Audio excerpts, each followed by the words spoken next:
Итак, я всех приветствую на меловом. Сегодня будет 4 глины. Чародейка первая. Вот, кстати, она. Чародейка вторая.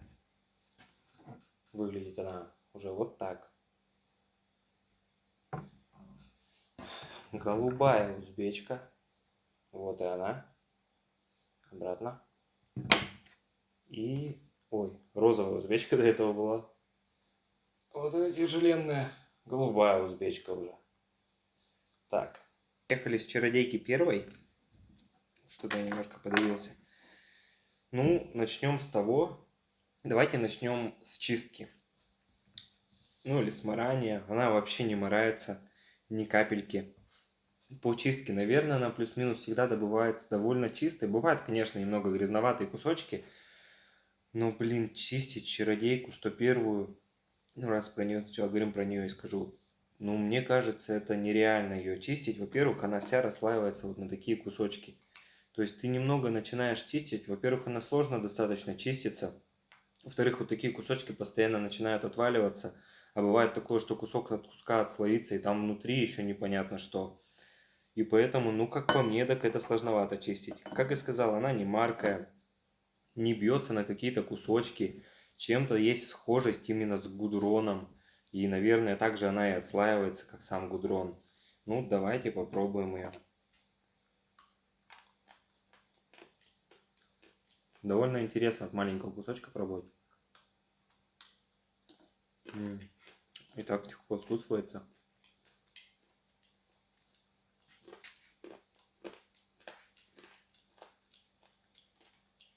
Описание я не читал ни одной глины. И раньше практически ни одну из этих не пробовал. Поэтому чисто свое описание сейчас скажу. Как всегда, полное описание вы найдете под видеороликом, в комментариях и в описании про каждую глину. Даже жуется как гудрон, как вот эта жвачка.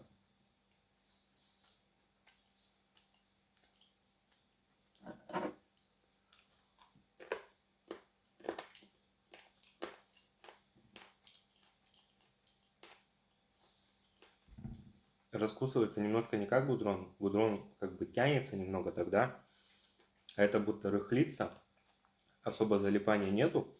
И как будто гранулами такими разделывается. Колоть, соответственно, тоже не совсем удобно эту глину. Единственный минус, во рту потом все чернехонькое, будто с земли поел. Ну вот какое-то такое описание этой чародейки. Ну, сколько я ей дам баллов? Из 10 для меня, ну здесь троечка. Ну, уральская, приближенная куда-то к идеалу, потому что я люблю такие вот глины именно как уральская. Ну, что здесь еще сказать, я не знаю. По хрусту, по откусыванию. Откусить от такого куска, конечно, максимально сложно будет. А вот такими чипсиками ее кушать, когда она просушенная особенно, это прям вкусно. Даже хруст такой есть, и правда удивительно, что нет залипания. Ну, какая-то такая у нас чародейка первая. За полным опусканием. За полным описанием спускайтесь в описание. Вот так вот. Потому что, ну, посчитал более правильным какое-то свое мнение сказать. Поехали дальше. Сейчас будет чародейка вторая. Выглядит она немножко по-другому. Сейчас объясню в чем.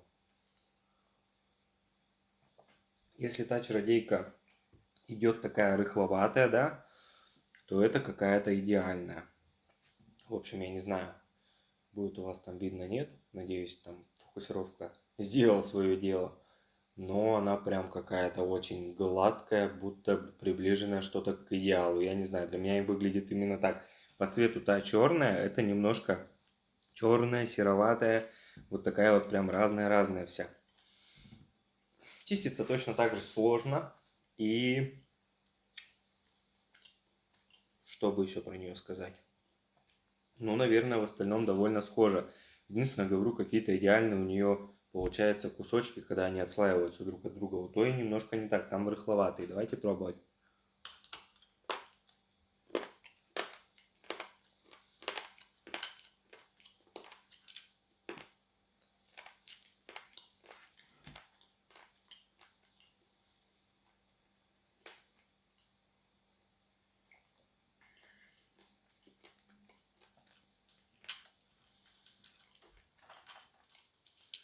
Ну, более грубая, что ли, эта чародейка.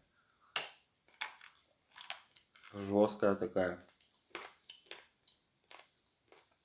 Твердее, откусывается сложнее. В остальном все то же самое. Когда немножко раскусишь, идет такая же рыхловатость. Ну и вот, собственно, как она разделывается. То есть, что та, что это. Вот хоп, слой отделался. Оп, слой отделался. И, в принципе, вот так, когда он уже просушен, довольно удобно острым чем-нибудь пробивать и раскалывать на такие кусочки. Вот это совсем идеально. Что-то в этот раз у меня там наприлипало пипец. Здесь даже зеленоватая немножко эта чародейка. Но не знаю, как правильно описать эту глину. Наверное, стоило прочитать описание. Но по весу, кстати, примерно средний вес. Это мы как можем сравнить, допустим, глину Актобе, да, очень легкая. Или же глину, к примеру, голубая узбечка, очень тяжелая. Это средняя. Немножко залипает посильнее. Ну, собственно, про чародейку мне здесь больше сказать нечего. Я увидел довольно маленькую разницу между двумя чародейками, хотя многие прям хотели у меня вторую заказать, когда у меня ее не было. Сейчас она как бы есть в ассортименте. Вот эти, в принципе, 4 глины, которые я сегодня показываю, они у меня практически с самого начала продаж есть в ассортименте, но я на них все еще не сделал обзор. На чародейку первую вроде бы делал, на остальные нет. Ну что, отправляемся к розовой узбечке. Вот этот кусочек, здесь фокусируется, такой прям вообще супер идеальный был. Я его, получается, полностью залил водичкой, вот так его весь обделал. Он прям вообще идеальный был, будто какая-то карамелька или что-то, пироженка какая-то. Прикольно.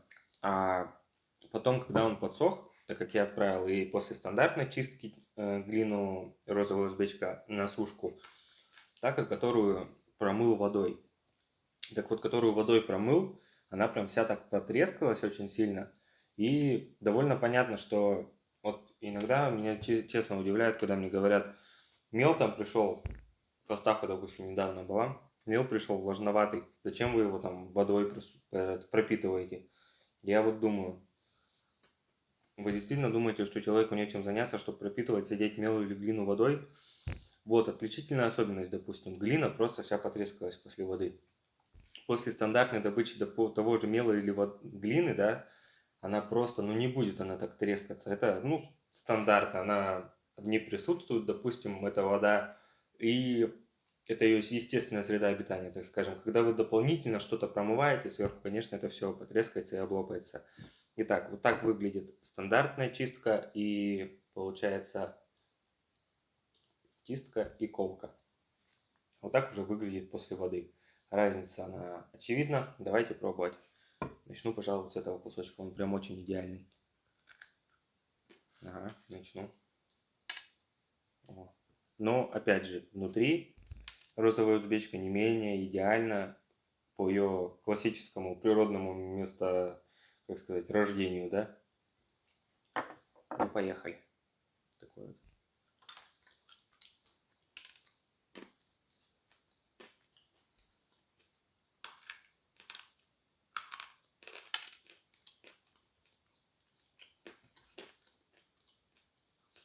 Я почему-то думал, что она залипать будет. Ну, она мало того, что не залипает, так она еще вторую чародейку мне это пробила. Ну что, сверху она какая? Розовая, поэтому и называется розовая, да? Внутри, в принципе, такая же. Слои откалываются у нее прям такими ровными плитками, я бы так назвал. И довольно удобно она колется. Хорошо колется. Что еще? По маркости она практически не морается. Если и морается, то морается она, получается, просто какой-то пылью. По чистке чистится она вот как кирпич. Вот видели, как чистится просто обычный красный кирпич, когда он крошится или что-то такое вот. Вот чистится точно так же. Так немножко противненько ее чистить, будто реально ты взял какой-то вот кирпич, и зачем-то непонятно для чего его чистишь. Так как я, честно могу сказать, в этом смысла особо не вижу чистить данную глину. Она плюс-минус в хорошем состоянии пришла. Можно где-то, конечно, немножко почистить, но чтоб прям до идеала, смысла не вижу. Чистится очень тяжело, реально как точишь камень. Вот так вот это все выглядит. Откусывается довольно легко. Теперь по вкусу.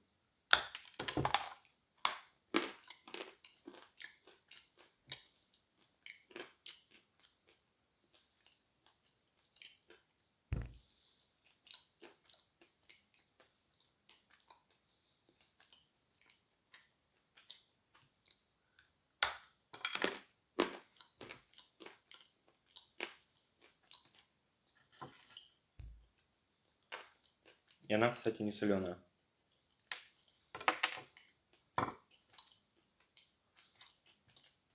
Что еще довольно хорошо хрустит.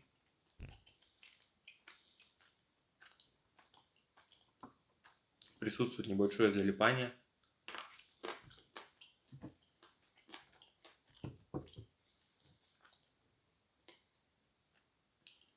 Не могу понять вкус. Он очень сливочный. Приглушенный. На что он похож из того, что я пробовал?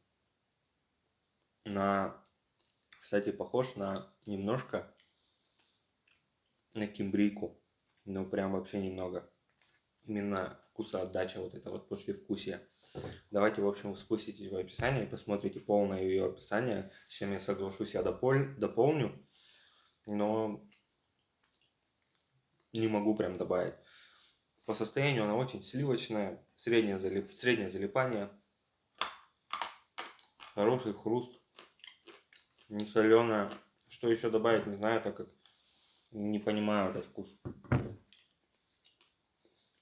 Но скажу так, очень многим прям очень нравится эта узбечка. Именно красная.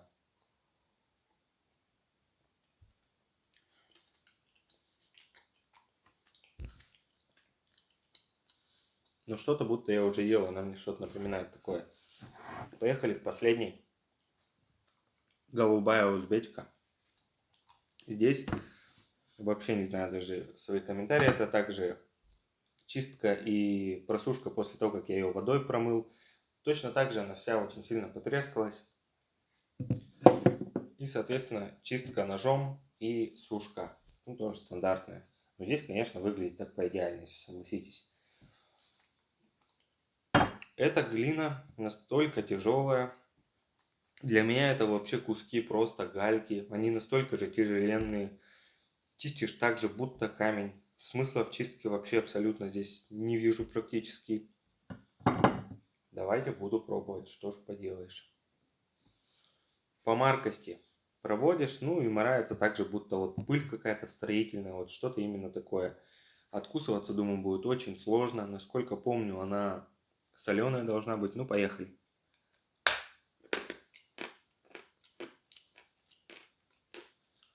Ну, откусываться она начнем с того, что легко, если даже не легче, чем розовая. Соленая, действительно.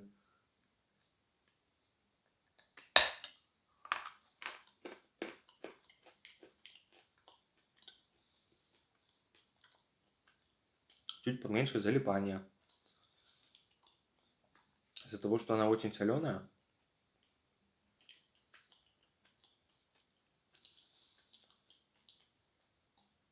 понять пока что не могу, что за вкус.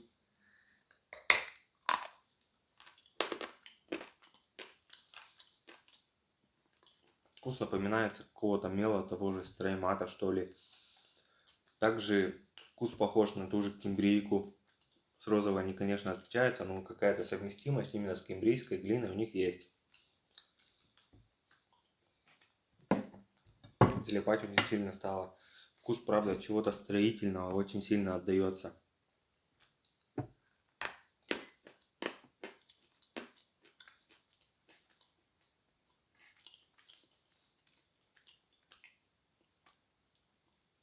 Прям очень соленый вот этот кусок. конечно, пожалел, что я в этот ролик мела с собой не взял. Не могу описать. Чародейку там, понимаю, что-то ближе к гудрону, по характеристикам, по вкусу. Здесь же огромная сливочность.